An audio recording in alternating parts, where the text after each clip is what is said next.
Most people don't lose respect because they are weak. They lose respect because they explain too much. Every time you justify yourself, you signal uncertainty. Every time you soften a boundary, you teach people how far they can push. This video will show you why boundaries are the foundation of control, why explaining destroys authority, and how powerful people say no without guilt, anger, or drama. By the end, you'll understand why boundaries quietly decide how the world treats you. A boundary is not a request. It is not an argument. It is not a debate. A boundary is a decision expressed calmly. Most people misunderstand this. They treat boundaries like negotiations, hoping others will agree. That's why their boundaries fail.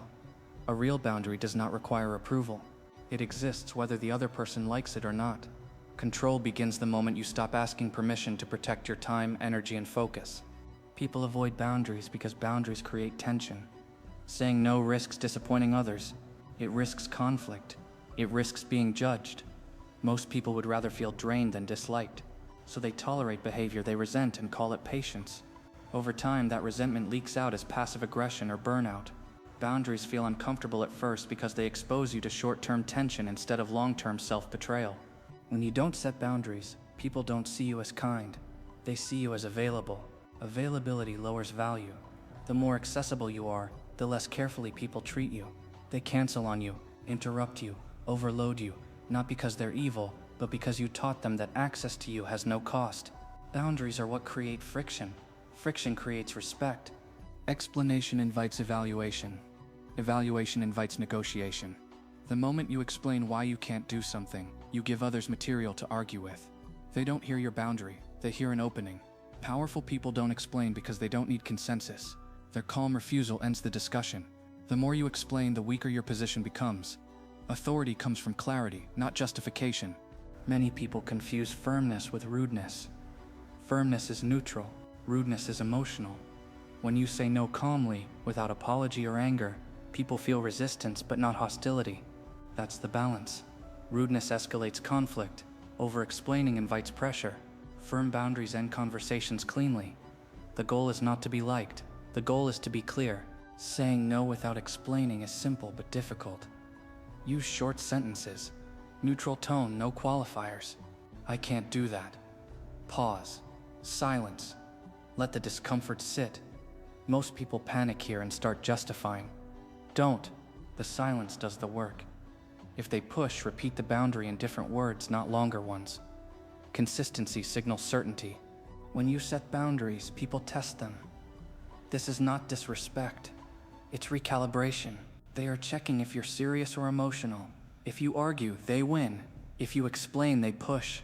If you stay calm and repeat the boundary, they adjust. Boundaries don't fail because people push. They fail because you retreat when pressure appears. At work, boundaries are often disguised as professionalism. People overload reliable employees because they don't resist. The calm professional sets limits early. They don't justify workload refusal with emotion. They state capacity clearly.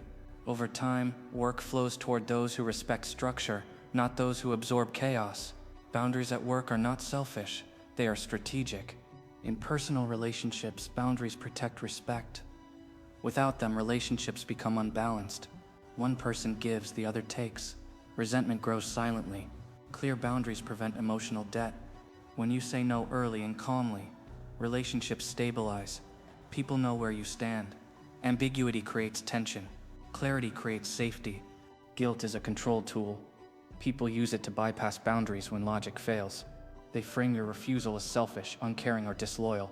This only works if you accept responsibility for their emotions. You are not responsible for how others feel about your boundaries. You are responsible for communicating them clearly. Calm refusal neutralizes guilt manipulation. If someone repeatedly ignores your boundaries, words are no longer enough. Boundaries require consequences. Consequences are not punishments. They are adjustments. Reduced availability, less engagement, distance. You don't announce consequences. You apply them quietly. Behavior changes when patterns change, not when speeches are made. People with boundaries appear grounded. They are not reactive. They don't chase approval. Others sense this and behave more carefully around them. Boundaries signal self-respect. Self-respect attracts respect from others. This is not dominance. It is stability. and stability is the core of authority. To hold boundaries, you must accept discomfort, silence, disapproval, temporary tension. If you need everyone to be comfortable, you will always compromise yourself. Boundaries require emotional independence. You must be okay with being misunderstood. That tolerance is what separates controlled individuals from controlled ones. Practice with small boundaries first. Decline minor requests. Delay responses. End conversations earlier. Observe how people react. You'll notice discomfort, mostly yours at first. Stay with it. Over time, the discomfort fades and clarity becomes natural. Boundaries are not a personality trait.